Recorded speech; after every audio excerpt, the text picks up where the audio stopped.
Twin Peaks bustles with activity over the next 2 episodes. Characters arrive and depart, long-dormant plot points return with a vengeance, and the air is charged with a sense of anticipation. Having finally pressured Lynch and Frost into getting their way, ABC announced that at long last Laura's killer would be revealed.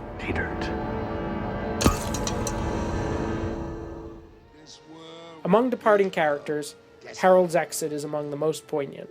That's why old Pops keeps saying, I see. James, Donna, and Maddie realize they've gone too far, and Maddie realizes it's time for her to go back to Missoula, Montana. For a while, I got to be somebody different. But now I'm just me again.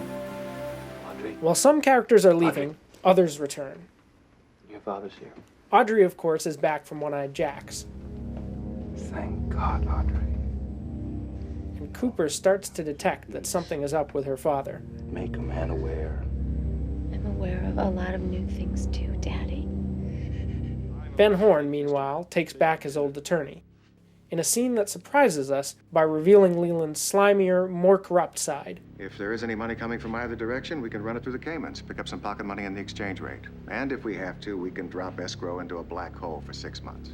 If his legal acuity is still razor sharp, Leland hasn't quite returned to sanity. Getting to know what to say. Tojimura, a mysterious Japanese businessman, was introduced earlier in the season. I find adherence to fantasy troubling and unreasonable. But we get to meet him all over again when we discover that he is not a he at all. Dummy, it's me! With all the returns, Twin Peaks is keeping new arrivals to a minimum. You look terrible. Only one new character is introduced. I'm looking for a Sheriff Harry S. Truman. That's me. Federal Bureau of Investigation, Regional Bureau Chief Gordon Cole. That's a real mouthful, but I can't hear myself anyway. Appropriately, Cole is also present as the long-stalled Laura Palmer investigation finally resumes.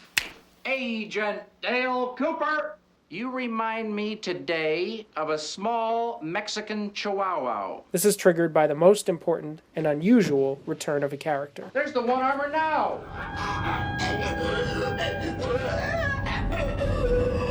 Mike emerges when the FBI, rather unethically, withholds Philip Gerard's medication.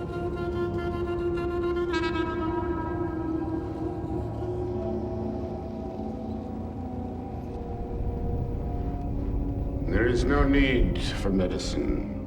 We finally learn who and what Mike and Bob really are. I am an inhabiting spirit.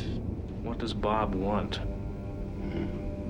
He is Bob, eager for fun. He wears a smile.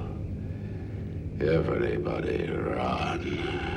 Unsurprisingly, the 14th regular episode of the series was strictly a Mark Frost and David Lynch affair. Along the way to the unforgettable conclusion, Lynch invests even the silliest subplots with emotional subtlety, and an eerily off-kilter sensibility that has already moved far beyond the tone of the pilot into something much stranger. You remember Prudence? I wore a little white mask. Frost's teleplay weaves the second season's various threads into a suggestive tapestry. Audrey confronts her father about his relationship to Laura. Did you sleep with her? Yes. And Cooper discovers evidence in Laura's diary that Ben may have been her tormentor. Someday I'm going to tell the world about Ben Horne. I'm going to tell them who Ben Horne really is. And does the one-armed man's seizure in the Great Northern suggest that Bob is in Ben? What the hell is going on here?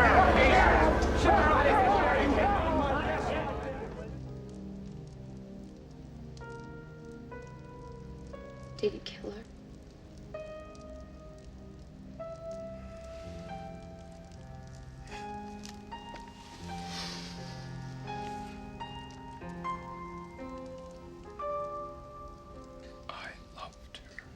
Recall that Laura Palmer had been inspired partly by the myth of Marilyn Monroe.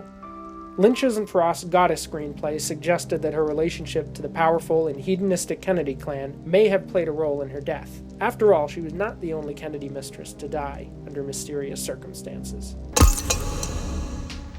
It's a good thing Andy didn't see this one. Oh, yeah. Perhaps Laura was another beautiful, mysterious woman caught in a murky web of power, both worldly and otherworldly.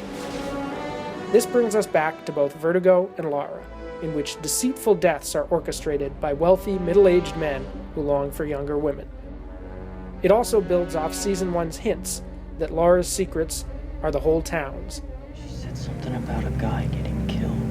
and that she's part of something much bigger than herself. She was up at One-Eyed Jack's working there. And he owns the place, that's what I found out. He told you this? Cooper and Sheriff Truman finally get their man. Go away. Get out of here. Go on. Go on. I'm gonna go out for a sandwich. No! No! No! No! No! No! No! Take him down to the holding cell.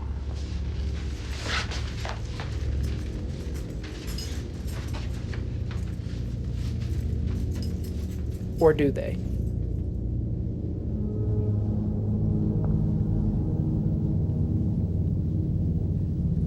It's weird.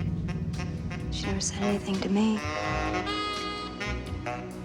As key characters gather at the roadhouse, excited anticipation is overshadowed by a vague sense of dread.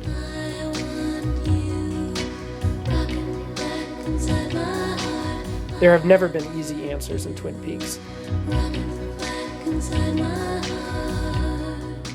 And the answer to who killed Laura Palmer is difficult not only to figure out, but to digest once it is known. Bob is not in Ben. And Ben did not kill Laura Palmer.